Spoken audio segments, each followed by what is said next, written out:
Tonga, formerly known as the Friendly Islands and officially named the Kingdom of Tonga, is a Polynesian sovereign state. Its king, Aho'etu Tupu VI, became king on the 18th of March 2012 after the death of his brother, King George Tupu V, who ruled for over 4 decades.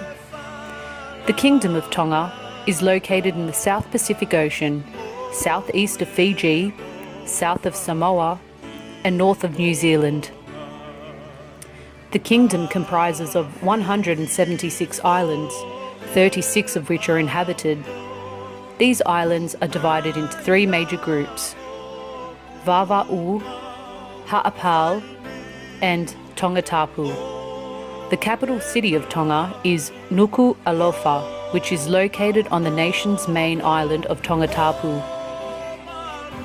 Tonga was never fully colonised. However, it became completely independent from Britain's protectorate in 1970. Tonga was even visited 3 times by the British explorer Captain James Cook during his travels. Endowed with tropical beaches, rainforests, and active volcanoes, Tonga has a developing tourist industry.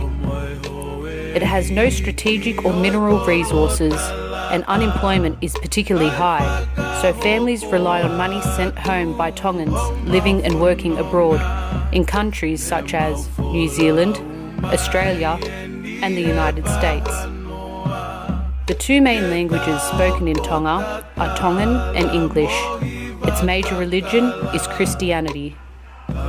Some famous Tongans include WWF's The Barbarian, professional rugby league player and boxer John Hopewate, and NRL's Fui Fui Moi Moi.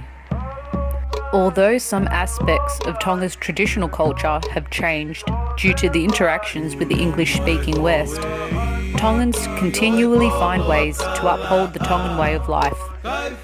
Many Tongans place high value on their families, paying respect to those of seniority, and maintaining oral traditions and storytelling. This is Tonga.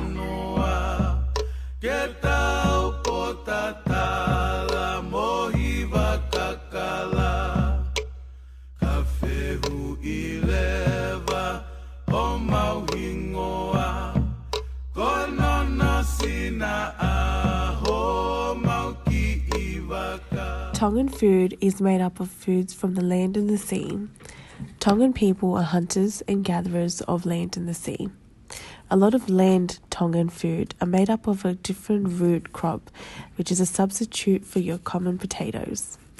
All root crops in the Tongan cultures are cooked by boiling water or traditional underground oven cooking, called umi, and is usually sauced with coconut cream.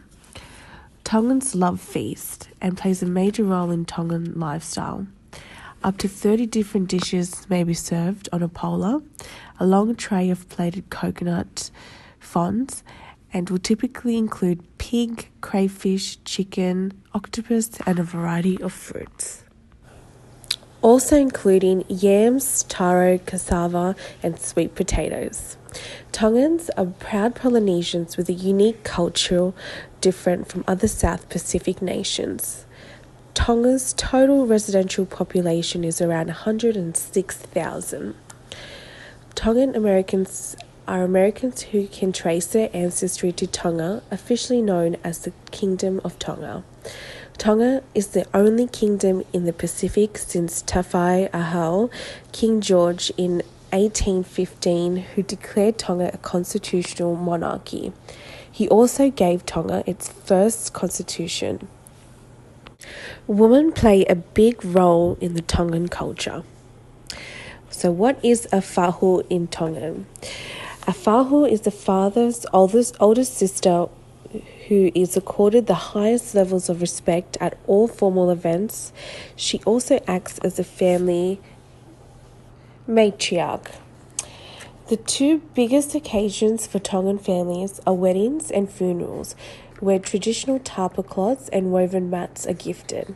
Tapa is made from the bark of the mulberry tree and is of great cultural significance in the Kingdom of Tonga. One of the most distinctive features of Tongan cultures are fakuleti, meaning in manner of the lady. Traditionally, if a Tongan woman had too many sons and not enough daughters, she would need one of the sons to assist with woman work, such as cleaning and cooking. These days, becoming a fakuleti is a lifestyle choice. Malo, like other Polynesians and Melanesian cultures, sports is an integral way of life for Tongans, with rugby union being recognised as their national sport. There's an island across the sea.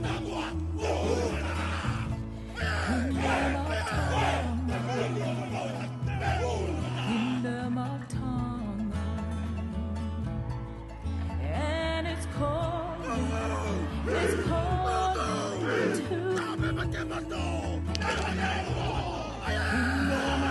Most famous Tongan sports person would have to be Jonah Lomu, who at the World Cup in South Africa in 1995 took the world stage of life while playing for the New Zealand All Blacks.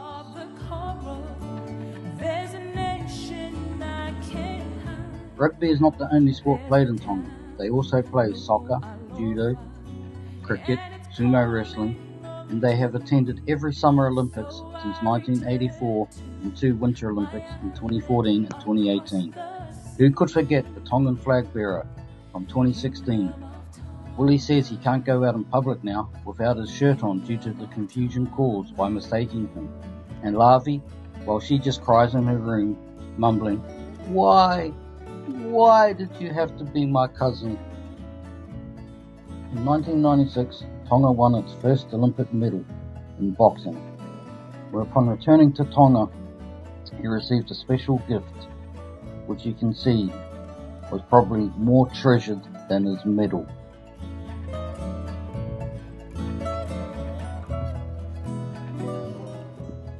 The development of professional sports, young Tongan athletes now look at sports as a way of providing income to not just themselves but also their families back in the islands. This, combined with the realisation they can earn far more money whilst playing for other countries, we now see globally Tongans representing the likes of the Wallabies, the All Blacks, England, Japan and France. But it is not only rugby that they are making a big time. They're also doing it in the fields of gridiron and NBA basketball.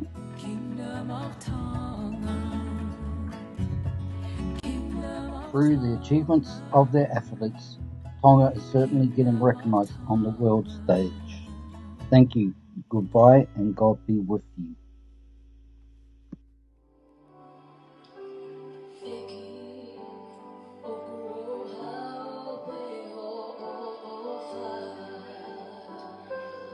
Religion in the Kingdom of Tonga plays a major role as it influences the Tongan society, the politics of the country, and the culture that the people pride themselves with. At first, and prior to the late 1700s and 1800s, the country had no Christian beliefs. However, this all changed upon the arrival of the early missionaries, being the London Missionary Society and followed by Free Wesleyan missionaries.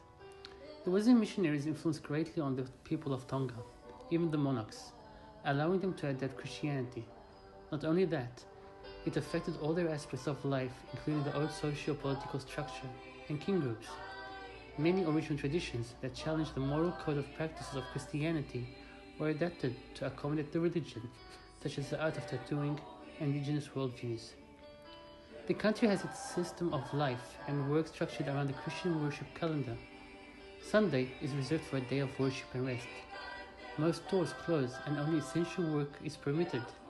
In fact, any kind of trade or other work, with the exception of essential services, carried out on Sunday is subjected to a fine or imprisonment. This rule is even enshrined in the constitution of the country. People are not even allowed to participate in outdoor activities. It is often expected that everyone will attend church, which is typically followed by a earth oven, feast. Churches can be seen throughout the country, even in the most remote places, as they are a significant part of social and cultural life of the people.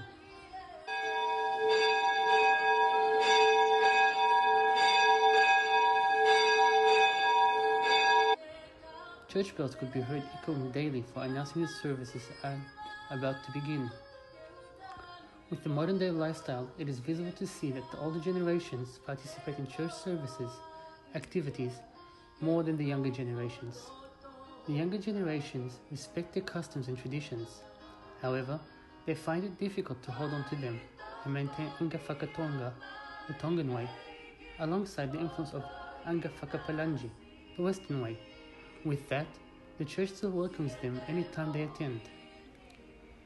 Although Christians comprise the vast majority of the Tongan population, small communities of Hindus, Muslims, Buddhists, Baha'is, and believers of other faiths also live in the country. The constitution of the country provides for the freedom of religion and ensures that the right of the people is protected. With this constitution adapted by the country, it allows the minimization of societal abuses and discrimination, making Tongan people tolerant toward the religion of others. The history of Tonga has been recorded since the century after 900 BC. Legend has it that around 900 AD, Tu'i Tonga became the first king of the islands of Tonga. By the 12th century, Tongans and the Tongan kings named Tu'i Tonga were known across the Pacific from Fiji, Samoa, Solomon Islands, Cook Islands, and Niue, in which they ruled Samoa for over 400 years, which some refer to as the Tongan Empire. In the 13th or 14th century, under the lead of the Malietoa family, Samoa defeated Tonga, who were led by the 15th monarch of the Tu'i Tonga line. Many assassinations on the Tu'i Tonga line resulted in the Tu'i Hatakalawa line being established. In 1610, the 6th Tu'i Hatakalawa created the position of Tu'i Kanakapolu for his half-Samoan son, Ngata, which divided regional rule between them. Although as time passed, Tu'i Kanakapolu's power became more and more dominant over Tonga. In 1799, the 14th Tu'i Kanakapolu was murdered, sending Tonga into a 50-year civil war. During the civil war, the last monarch of the Tu'i Tonga family was defeated in 1826 in the Battle of Velaka by King George I. In 1845, the islands were united into a Polynesian kingdom by a young warrior, strategist, and orator, who held the title of Tu'i Kanakapolu, but was baptized with the name King George Tupou I. In 1875, King Tupou I declared Tonga a constitutional monarchy. Tonga became a British protected state in May 1900. On the 4th of June 1970, the protected status ended following prior arrangements to the death of the third monarch, Queen Salote.